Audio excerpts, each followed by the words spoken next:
You seriously think you can bring this beast online, old-timer? The words cut through the silent engine room like a blade. The young Marine, Corporal Evans, stood with his arms crossed, a smirk plastered across his face as he stared down at the elderly man before him. Richard O'Kane, 85 years old and dressed in a simple visitor's jacket, said nothing. His weathered hands rested gently on the cold steel railing of the USS Gerald R. Ford's massive engine room. Around them, a group of junior sailors and Marines exchanged amused glances, their quiet snickering echoing off the metal walls. The aircraft carrier, America's most advanced warship, sat dead in the water. A catastrophic power failure had turned the billion-dollar vessel into nothing more than a floating metal coffin. Every modern protocol had failed. Every digital system was down. And now this old man, a random visitor on a legacy tour with his grandson, was somehow their last hope. To the crew standing there, it was utterly laughable. What they didn't know, what Corporal Evans couldn't possibly understand, was that the man he was mocking had powered through hell itself 60 years earlier. And before this day was over, everyone in that room would learn exactly who Richard O'Kane really was. The tour had started normally enough. Richard O'Kane had arrived that morning with his grandson, Ensign Miller, a fresh-faced young officer eager to show his grandfather the modern marvels of naval engineering. The Ford was magnificent. 5,000 tons of steel, cutting-edge technology, nuclear-powered and virtually unstoppable. O'Kane had walked slowly through the corridors, his eyes taking in every detail with quiet appreciation. He asked questions occasionally, technical questions that surprised the tour guide, but mostly he just observed. Then the lights went out. The catastrophic failure happened without warning. One moment the ship hummed with power. The next, everything went dark. Emergency lighting flickered on, casting long shadows across the narrow passageways. Alarms that should have been screaming remained silent. The reactors were stable but cold, and the complex web of backup systems designed to reboot them had failed in a cascading disaster no one had predicted. Captain Riggs, the ship's commander, faced a nightmare scenario. The fleet admiral was en route for inspection. Every career on board hung in the balance. 12 hours of frantic troubleshooting had produced nothing. Modern engineers with advanced degrees stood helpless before their dead consoles. That's when Ensign Miller, desperate to help, mentioned that his grandfather had served on the original nuclear carrier, the USS Enterprise, back in the 1960s. He knew the old manual override systems, archaic procedures that existed only as legends now, long since deleted from digital training manuals. Captain Riggs, with nothing left to lose, made the call. Bring him to the engine room. Now O'Kane stood in the heart of the dead ship, surrounded by skeptical faces. Lieutenant Commander Shaw, the chief engineer, looked at him with barely concealed frustration. 12 hours of stress had etched deep lines into Shaw's face. He saw O'Kane not as a resource, but as a distraction, a waste of precious time. Corporal Evans, however, saw something else entirely. He saw a target for his own mounting frustration. "With all due respect, sir," Evans said loudly, making sure everyone could hear, "this is a fifth-generation reactor, not a steam kettle from the 1960s. What's he going to do? Hit it with a wrench?" Laughter rippled through the assembled crew. O'Kane didn't respond. He moved with deliberate grace, his eyes scanning the banks of dead consoles and dormant turbines. The emergency lighting made the massive engines look like sleeping steel giants. The air was thick with the scent of cool metal and ozone. His quiet contemplation stood in stark contrast to the frantic energy that had filled the space just hours before. "I need a schematic," O'Kane said, his voice quiet but clear. "A real one. Paper. I need to see the secondary coolant pumps and the emergency induction manifold." Commander Shaw sighed. "Sir, all our schematics are digital, and the system is down." "There's always a paper copy," O'Kane stated, not as a question, but as fact. "In a fireproof locker in the engineering control center. There has to be." Shaw exchanged a glance with one of his petty officers, who shrugged. No one had looked for paper schematics in 20 years. While a reluctant search was ordered, O'Kane continued his slow walk, his hand trailing along thick bundles of insulated cables. He stopped at a section of steel deck that looked identical to every other section. He tapped it with his foot.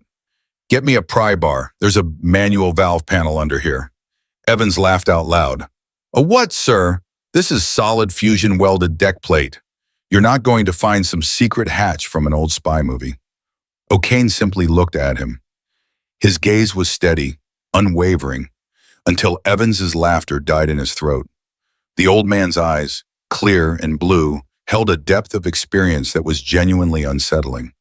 There was something behind those eyes, something that suggested this wasn't just some confused elderly visitor. Ensign Miller watched from the edge of the room, his face burning with humiliation. He saw the genius in his grandfather, but all these experts saw was a senile old man wandering around their workspace. His fist clenched at his sides, but he said nothing. A sailor eventually returned with a heavy pry bar. Commander Shaw nodded reluctantly, if only to prove the old man wrong and move on. The sailor wedged the bar into what appeared to be a solid seam and leveraged it. To the utter astonishment of everyone present, the deck plate groaned and lifted. Beneath it, nestled in a recessed compartment, sat a series of large, grease-covered manual valves. Their red handles were coated in decades of dust. They were relics, forgotten pieces of engineering from an earlier age. Evans stared, his mouth slightly open. No way, he muttered. They never get rid of the basics, O'Kane said softly, more to himself than to anyone else. He knelt, his old knees cracking in protest, and studied the valve arrangement. He asked for a wrench, a pressure gauge, and a hardline telephone, the kind that drew power directly from the line itself. Each request was met with growing bewilderment. This wasn't in any manual. This was something else entirely, knowledge born from direct experience rather than training. As O'Kane began working methodically, checking each valve with careful precision, Evans's disbelief curdled back into suspicion and mockery.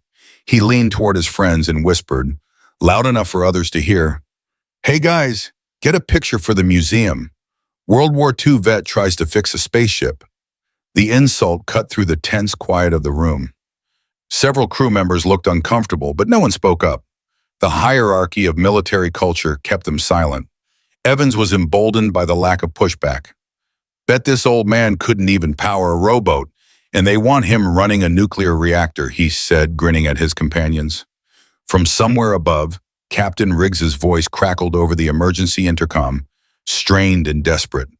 Engineering status report. The fleet admiral is en route for full systems review. I need something, Shaw, anything. The mention of the admiral added a new layer of pressure. Time was running out. Commander Shaw ran a hand through his hair, looking between the dead consoles and the old man kneeling on the deck. Every instinct told him this was absurd, but he had nothing else. O'Kane's hands closed around a large red valve handle. The metal was cold under his calloused palms. As he prepared to turn it, something shifted in his mind. The silent engine room of the Ford began to dissolve, replaced by a very different scene from 60 years prior. Red lights flashed, alarms screamed. The USS Enterprise in 1962 was dying. O'Kane was 20 years old then, his face streaked with sweat and grease, wrestling with this exact type of valve. Superheated steam hissed from fractured pipes. The deck vibrated with the fury of a reactor on the verge of catastrophe. A voice, young and terrified, shouted over the chaos, "It's not enough, Rick. She's going to go critical." The memory wasn't a story he told at parties. It was visceral, terrifying, a blur of heat and noise and the absolute certainty of death. It was the moment he learned the difference between what the manual said was possible and what a man had to do to survive. He had crawled into a service tunnel, no bigger than a coffin, surrounded by steam hot enough to melt paint off the walls, and forced a bypass valve open with his bare hands. He blinked. The ghost of the Enterprise faded. He was back in front of the cold engine room of the Ford. His expression remained placid, unchanged, but his hands remembered everything. He knew this machine because he had survived its ancestor. Ensign Miller couldn't stand it anymore. He had watched the barely concealed mockery. He had seen highly trained technicians dismiss his grandfather as a nuisance. Evans's latest jab, "Careful you don't break a hip, Pops," was the final straw. Miller stepped forward, his voice shaking with anger. "That's enough, Corporal. You have no idea." "Stand down, Ensign," Commander Shaw snapped, cutting him off. This is not helping. But Miller couldn't stop. Sir, my grandfather is Chief Petty Officer Richard O'Kane. He served on the Enterprise during... I said stand down. Shaw's patience was gone.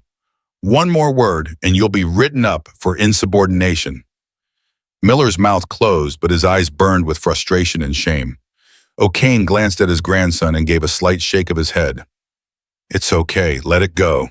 O'Kane turned back to the valves. His movements were methodical, precise. He worked in silence for several minutes, occasionally checking pressure readings on the ancient gauge he'd requested. Then he stood slowly and moved to a dormant control console. He studied it for a moment before reaching into his jacket pocket. He pulled out a small brass object. It was a T-shaped valve key, its edges polished smooth by decades of handling. The crew watched, confused, as O'Kane found a small, unmarked keyhole on the console, nearly invisible among the dead touchscreens. It was analog design, a relic hidden in plain sight. The brass key slid in, a perfect fit. Before O'Kane could turn it, the sound of boots echoed through the engine room. Heavy, authoritative footsteps. The entire crew snapped to attention. Commander Shaw's face went pale. Fleet Admiral Thompson entered the engine room, his 4 stars gleaming even in the emergency lighting. He was an imposing figure, tall and broad-shouldered, his face set in hard lines. Behind him walked Captain Riggs, looking like a man walking to his own execution. The Admiral's eyes swept the room, taking in the scene with cold assessment. Dead consoles, exhausted crew, and an elderly civilian standing at the primary control panel with his hand on some kind of brass key. Admiral Thompson walked forward with purpose. He moved past Commander Shaw without a glance, past the assembled crew, past Corporal Evans, who stood frozen at attention. The Admiral stopped directly in front of Richard O'Kane. For a long moment, the Admiral stared at the old man, then his hard expression softened. His eyes widened with recognition and something deeper, profound respect. He drew himself up to his full imposing height. Then, in an act that stunned every person in the room, Fleet Admiral Thompson snapped his hand to his brow in the sharpest, most perfect salute anyone there had ever seen. He held it, his gaze locked on O'Kane. Rick, the Admiral said, his voice booming through the cavernous space, thick with 60 years of unexpressed gratitude. It is an honor to see you again. The engine room fell into absolute silence. Every jaw dropped. Corporal Evans felt the blood drain from his face. Richard O'Kane slowly, painfully, straightened his back. He wiped a smear of grease from his hand onto his worn trousers. He didn't return the salute with military precision, but with a simple, tired nod of his head, a greeting between equals.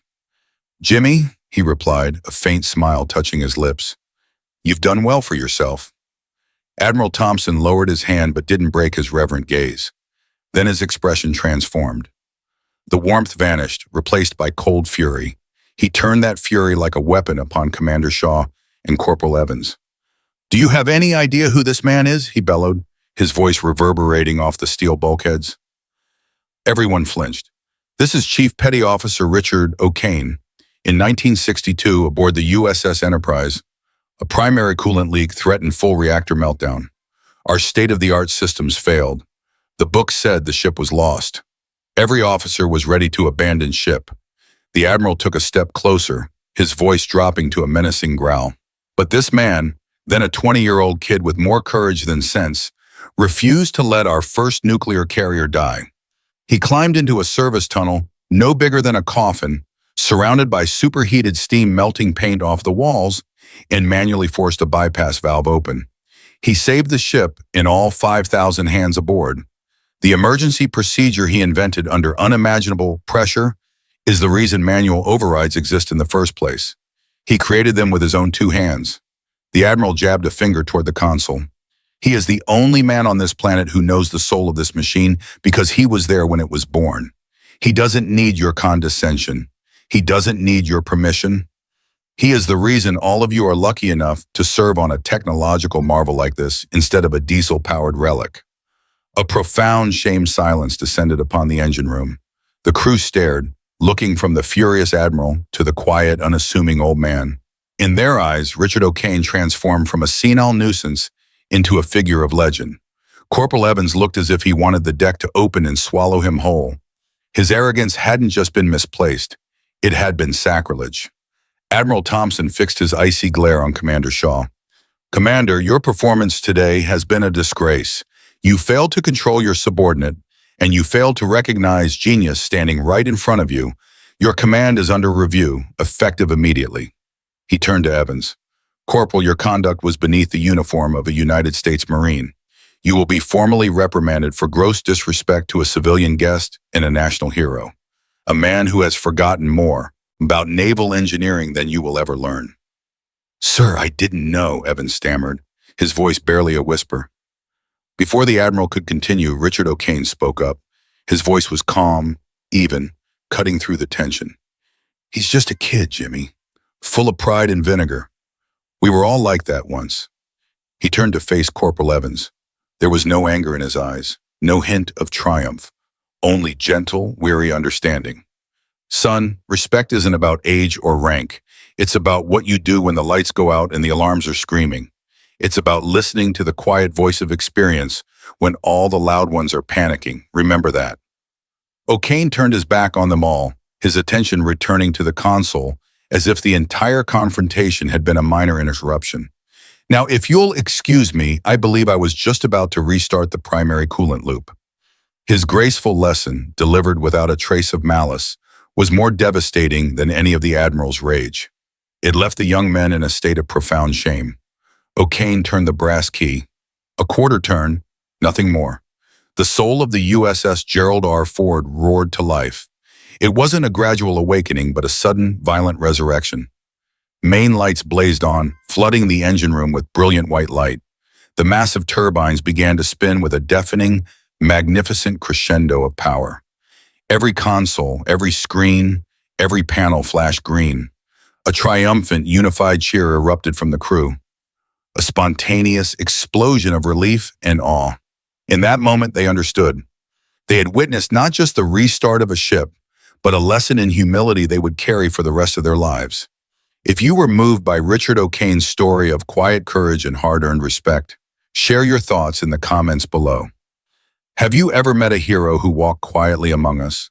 Don't forget to subscribe for more powerful stories that honor the veterans who shaped our world.